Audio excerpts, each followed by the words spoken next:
आज इस वीडियो में एलोवेरा पौधे की ग्रोथ, उसकी खाद, उसकी केयर, तीनों चीज़ से संबंधित मैं आपको सारी डिटेल बताने वाली हूँ। इन सभी जानकारी से एलोवेरा के पत्ते काफ़ी मोटे होंगे, एलोवेरा बहुत ज़्यादा घना हो जाएगा और काफ़ी बेबी जो प्लांट होते हैं एलोवेरा के वो भी निकलना शुरू कर देंगे। तो क्या खाद है, कैसी जानकारी है, चलिए फिर वीडियो में बात करते हैं। तो वीडियो को स्टार्ट करते हैं। हेलो एवरीवन, कैसे हैं आप सब लोग। लव फॉर गार्डनिंग में आप लोगों का बहुत बहुत स्वागत है। बरसात में मैंने अपने एलोवेरा पौधे की रिपोर्टिंग की थी। इसके काफ़ी बल्ब भी मैंने अलग कर दिए थे। जैसे आप देख रहे हैं कि ये दो पॉट में लगा हुआ है। उस समय सिर्फ एक ही पॉट में सारे प्लांट थे और ये जो आप छोटे छोटे से बेबी बल्ब देख रहे हैं ना, ये भी प्लांट में उस समय नहीं थे। तो इसको सेपरेट करने की वीडियो भी मैं अभी आगे आपको दिखाती हूँ। सारी डिटेल आज मैं इसमें आपको बताने वाली हूँ। तो सबसे पहले बात कर लेते हैं वाटर की, कि प्लांट को कब, कितना और कैसे पानी देना है। तो देखिए, एलोवेरा का प्लांट बहुत हार्डी प्लांट है और इसके पत्तों में पहले से ही काफ़ी मॉइस्चर होता है।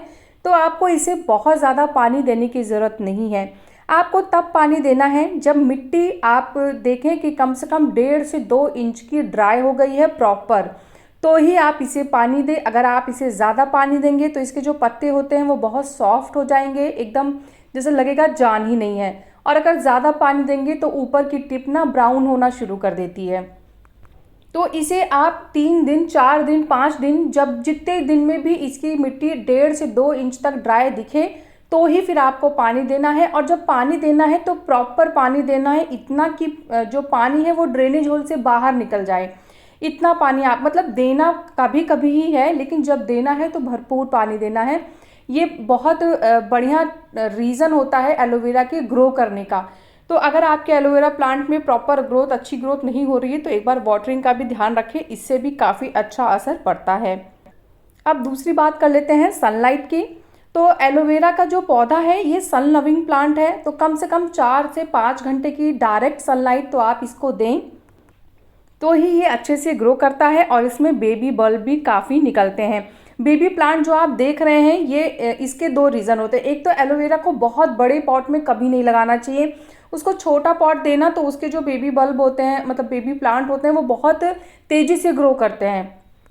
और अगर आप बड़ा पॉट दे देंगे और प्लांट छोटा होगा तो ऐसे में जो प्लांट होता है वो अपनी जड़ें विकसित करने में लग जाता है। बेबी जो प्लांट होते हैं वो बहुत कम आते हैं। तो अगर आपको छोटे छोटे एलोवेरा और ज़्यादा चाहिए, जिससे हमारा एलोवेरा प्लांट घना होता है, तो आप उसको छोटा पॉट दें, कम स्पेस दें, तो उसमें वो बहुत ज़्यादा तेज़ी से ग्रो करता है और बहुत सारे आपको छोटे छोटे एलोवेरा के प्लांट भी मिल जाएंगे। इसको शेडी एरिया में कभी मत रखिएगा। शेडी एरिया में रखेंगे तो प्लांट की जो ग्रोथ है वो बहुत धीमी हो जाएगी और साथ ही साथ उसमें छोटे छोटे से स्पॉट भी आपको देखने को मिलेंगे। तो इस वजह से इसको कम से कम 4 से 5 घंटे की सनलाइट डायरेक्ट दीजिए, तो ये बहुत ही अच्छे से ग्रो करेगा। अब मैं आपको पुराना वीडियो दिखाती हूँ जब मैंने इन दोनों पॉट में इसे शिफ्ट किया था। तो सबसे पहले मैं दिखाती हूँ, ये देखिए, ये इस तरीके से एक छोटे से पॉट में ही इसी प्लांट को मैंने लगा रखा था और ये बहुत छोटा था जब मैंने इसको ग्रो किया था। और अब ये प्लांट तो बड़ा हो ही गया है, साथ साथ में बहुत सारे छोटे छोटे और प्लांट भी आ गए हैं। तो मैंने सोचा कि मैं इसे अलग कर दूं, क्योंकि इस समय बरसात का मौसम चल रहा था। मुझे लग रहा है जुलाई अगस्त का टाइम, जुलाई चल रहा था शायद, तभी मैंने इसे रिपोर्ट किया था।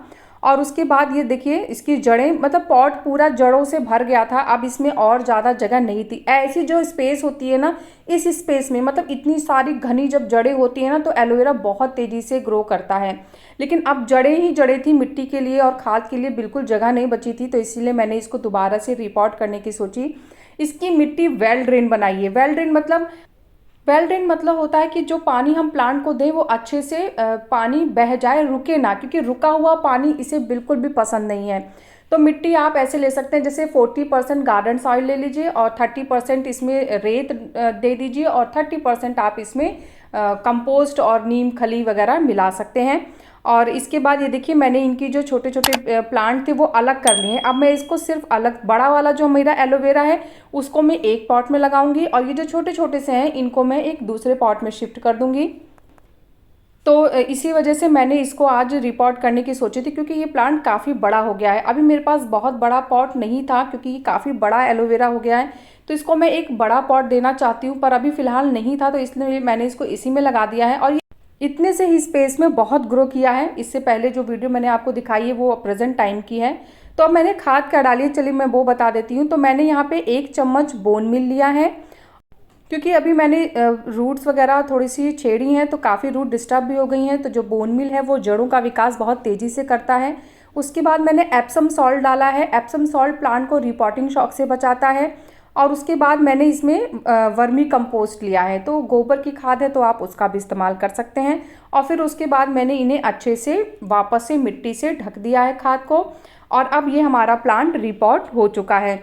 इसी तरीके से जो मैंने दूसरे जो इससे अलग किए हैं प्लांट, उसको भी मैं एक दूसरे पॉट में शिफ्ट कर दूंगी और सेम इसी तरीके से उसे भी खाद वगैरह दे के और उसको भी रिपोर्ट कर लूँगी। देखिए वो प्लांट अभी छोटे हैं, ये तो काफ़ी बड़ा है, पर वो अभी छोटे हैं तो इसलिए मिट्टी सेम है, खाद भी मैंने सेम ही दी है। और उसके बाद इनको भी मैंने रिपोर्ट कर दिया है। रिपोर्ट करते समय ध्यान रखें सिर्फ जड़ों का पोषण ही मिट्टी में रहे, पत्ते बिल्कुल भी मिट्टी में नहीं जाने चाहिए, क्योंकि अगर पत्ते गए ना तो वो सड़ना शुरू कर देंगे, गलना शुरू कर देंगे और फिर फंगस लग सकती है। तो जब भी आप प्लांट को रिपोर्ट कर रहे हैं तो आप इस चीज़ का ध्यान रखें कि पत्ते हमेशा मिट्टी से ऊपर रहें, पत्ते कभी भी मिट्टी में ढके हुए ना हो। और जब हम इन्हें रिपोर्ट कर रहे हैं तो रिपोर्ट करने के बाद कम से कम 2 से 3 दिन आप इसको जैसे जहाँ पे छन छन के धूप आती है ना, डायरेक्ट धूप ना आए लेकिन छन छन के धूप आए, कम से कम 2 घंटे के लिए 3 घंटे के लिए ऐसी जगह पे आप इसे रख दें। फिर 2 दिन बाद आप इसे प्रॉपर सनलाइट में रख सकते हैं। स्टार्टिंग में आपको लगेगा कि इसके पत्ते मुरझा रहे हैं, पत्तों का कलर भी थोड़ा ब्राउनिश होने लगेगा, पत्ते एकदम गले गले से दिखेंगे, पर आपको डरना नहीं है। ये शुरुआती टाइम पे कुछ इसी तरीके से रिएक्ट करते हैं। फिर उसके बाद जैसे जैसे आप इसको 3 से 4 घंटे की 5 घंटे की सनलाइट देंगे, प्रॉपर पानी देते रहेंगे, तो ये धीरे धीरे अपने आप ही ठीक हो जाएगा। तो रिपोर्टिंग के बाद ये थोड़े से होते हैं लक्षण जो इसमें दिखते हैं और हमें लगता है कि हमारा प्लांट खराब तो नहीं हो गया है, लेकिन नहीं होता है। आप देखिए इस समय का अपडेट है और जो मैंने छोटे से प्लांट लगाए थे वो कितने बड़े बड़े हो गए हैं। और इस बड़े वाले जो एलोवेरा के प्लांट है उसमें नीचे की तरफ आप देखिए कितने सारे और नए बेबी प्लांट आने लग गए हैं। तो जो केयर और जो खाद मैं आपको बता रही हूँ, अगर आप उसे फॉलो करेंगे तो सेम आपको भी ऐसा ही रिजल्ट मिलेगा। बहुत तेज़ जब गर्मी पड़ती है तो इसके जो टिप होते हैं वो थोड़े से ब्लैक होना शुरू कर देते हैं, तो उसके लिए चिंता करने की ज़रूरत नहीं है, वो ज़्यादा गर्मी की वजह से होते हैं। जैसे जैसे मौसम ठंडा होगा फिर वो नॉर्मल हो जाएंगे। हाँ, इसको जैसे सर्दियों में ये डोरमेंसी में चला जाता है तो सर्दी में इसे बहुत खाद देने की ज़रूरत नहीं है। वैसे भी प्लांट को आप 4 से 6 महीने में एक बार खाद दीजिए ना तो ये बहुत ही अच्छे से ग्रो करता है। मतलब बहुत ज़्यादा खाद देने की, बहुत ज़्यादा केयर करने की ज़रूरत नहीं पड़ती है इसमें। तो जैसे अभी मैंने इसको 2 महीने पहले ही रिपोर्ट किया था तो फिलहाल इसे खाद देने की ज़रूरत नहीं है, लेकिन मैं आपको सिर्फ बताना चाहती हूँ, दिखाना चाहती हूँ कि इसे कौन सी खाद देनी हो और कैसे देनी है, तो इसलिए मैं आपको बता देती हूँ। और खाद दे के तो क्या करना है, देखिए सबसे पहले हमें यहाँ पे 1 चम्मच नीम की खली लेनी है। और नीम की खली बहुत ज़रूरी होती है, ये मिट्टी में भी कीड़ों को दूर रखती है और साथ ही साथ प्लांट की ग्रोथ में भी बहुत अच्छा रोल अदा करती है। उसके बाद फिर आपको 1 से 1.5 मुट्ठी यहाँ पे वर्मी कंपोस्ट या गोबर की खाद ले लेनी है। सिर्फ आपको यही 2 खाद देनी है। अगर आप रिपोर्ट कर रहे हैं तो फिर आप बोन मील दीजिए, अदरवाइज बोन मील भी बहुत ज़रूरी नहीं है। रिपोर्टिंग टाइम पे जड़ें काफ़ी ख़राब होती हैं, टूटती हैं, इसलिए मैंने बोन मील दिया था। अदरवाइज़ आप इसे 6 महीने में एक बार या 4 महीने में एक बार खाद देते हैं तो बहुत है इस प्लांट के लिए। और खाद आपको वही देनी है जो मैंने अभी आपको बताई है।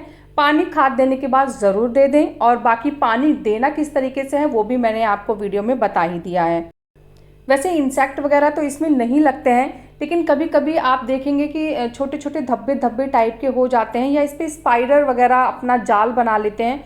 तो उसके लिए क्या करिए कि 10 दिन में या 1 हफ्ते में इसको एक बार अच्छे से इंसेक्टिसाइड का स्प्रे कर दीजिए। कोई भी, जैसे नीम ऑयल का स्प्रे कर सकते हैं, वो बहुत अच्छा इंसेक्टिसाइड है, तो उससे फिर कोई इंसेक्ट की प्रॉब्लम नहीं आएगी। तो सारी डिटेल, सारी जानकारी बता दी है। इसके बाद भी कोई क्वेश्चन कन्फ्यूज़न होगा तो आप कमेंट करिएगा।